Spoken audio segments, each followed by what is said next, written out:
Next, we're going to touch on blend modes, and blend modes are where you can really start to take your layers to another level because they just let you do things that you can't do without layers. Okay, think of blend modes almost as opacity on steroids, all right? There's a lot of things you can do with opacity, but even more when it comes to blend modes. So we're going to demonstrate with an image here. It can be any image. I'm just going to use this one, but you don't have to follow along with this one. And I'm going to create a new blank layer on top of it. I'm going to go select my gradient tool from the toolbox, and up in the options bar here, I'm just going to pick that default black to white gradient. Okay?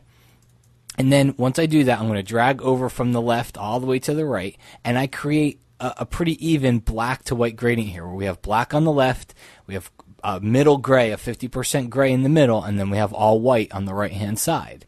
Now, if you take a look in the top left corner here, you'll see that the blend mode is automatically set to normal. All right, that means there's no blending happening with this layer, but there's a whole lot of blend modes underneath it. We're not going to go through every single one. Honestly, folks, there's only like 3 or 4 of them that you're going to find that you use a lot. So I don't go over every single one because honestly, I just don't use them. All right, so I'm going to show you the ones that I teach with and that I see people use a lot. So the first thing to kind of understand here is if I drop the opacity, can I blend these 2 layers together? Yeah. It looks like I'm blending them too. I'm taking part of the top one, dropping the opacity, and I can see the bottom one. But this is kind of like an all or nothing. I'm not selectively blending. I'm seeing 80% throughout the entire layer. Well, where blend modes come in is if I change this from normal to, say, the first one we're going to look at, which is multiply, watch what happens. See how multiply dropped out the white and it kept the black, and it made everything in between darker. All right, let's turn this layer on and off. That's before, and that's after. So what multiply does is multiply ignores any white. It drops it out, and it lets you see the layer that's underneath it. And then anything that was on that layer to the left of that, or that wasn't white, it's going to make it appear as if the image looks darker in all those places where they blend together. Okay, it's almost kind of like the effect of taking 2 slides and putting 2 slides on top of each other. If you've ever experimented with that, it's almost like the multiply effect. Now, and multiply is always going to have a darker effect. In fact, anything in this part of the layer blend mode area is going to be a darkening blend mode. Okay, but multiply is the one you'll use the most. Now, we go to multiply, we go down to screen. Screen is the opposite of multiply. So before I even get there, kind of think to yourself, all right, so if multiply dropped out the white and made everything else darker, what's screen going to do? Screen is going to drop out the black, and it's going to make everything else that it blends appear brighter or lighter. So it's the exact opposite of multiply. So where multiply got rid of white, screen gets rid of black. Take a look at the before and after, and you can see what happens. Now the next one that we're going to look at here, and by the way, all these in this section here, these tend to be lightening blend modes. Okay.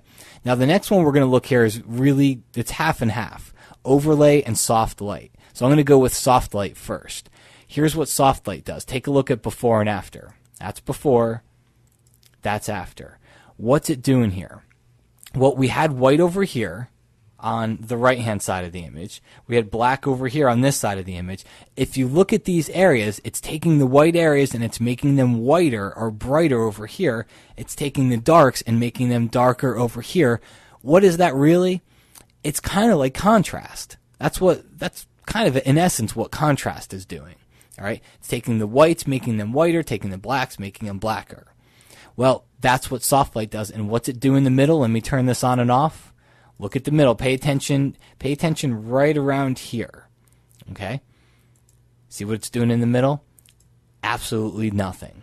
It's not changing anything because what soft light does is it takes 50% gray and it's basically like it's deleting it. It's making it, it's taking its opacity all the way down. You'll see straight through it as if nothing was ever there. And that's what it's doing with 50% gray, which is right in the middle here. Now, soft light's a very popular one, but another popular one is overlay. Overlay does the same thing as soft light, but it's just a little bit more, and the best word I can think of is punchy. So watch overlay. See that? See the difference? It's still brightening this part. It's still darkening this part. It's just more intense. It's a little bit punchy is kind of the word that I use for it. But take a look at the middle. A little bit harder to concentrate on this one because the change is pretty extreme. But just keep an eye right around here. Okay? I'm going to turn it back on, off, and back on. All right? So it is leaving 50% gray alone as if it were never there. It's dropping it out totally. So that's kind of an introduction. Now let me show you one more trick with blend modes where this happens a lot. I'm going to open up the other image for this lesson here. Let's go over here to Bridge and open up lesson 8B. Take a look. We have this black and white logo. So a lot of times somebody may give you a logo and they don't give you the source file. They don't give you anything. They just give you this black and white image. And when you take it, and I'm just going to select all, copy, move over to this image here and paste it in, and it's too big. So let's go up here to Free Transform.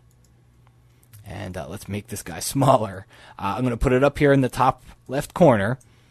And instead of trying to grab a selection tool and select all the white out and delete it, think about blend modes. What's a blend mode do? Well, which one dropped out white and kept black?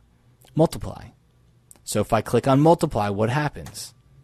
I get rid of all the white, and now I just have the black part of the logo, which is what I want, and I can move it over everything and notice how the two blend together. That's hence blend modes. All right, you can see how it interacts with each other. Okay, now the opposite could also happen. Maybe I want to keep the white and drop out the black. Well, what was the opposite of multiply? Screen. So see what happens here? Now we keep all the white. Now the black basically drops out and we can see through it. No matter where we move it on this layer, Photoshop is going to continually blend this layer and the layer below it based on whatever blend mode you chose from this list up here.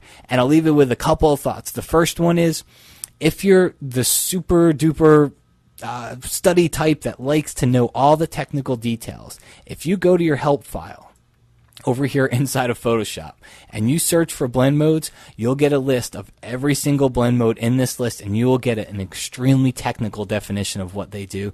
But if you find yourself interested in that, it's definitely worth a look just to see what some of them do and get an idea of how they're described. The other thing is, there's keyboard shortcuts for these things, and it might seem small, but trust me, it's big. It saves you a lot of time because you're going to start using blend modes a lot. So the keyboard shortcut, it's a little bit difficult at first, but when you start using it, it's going to speed things up.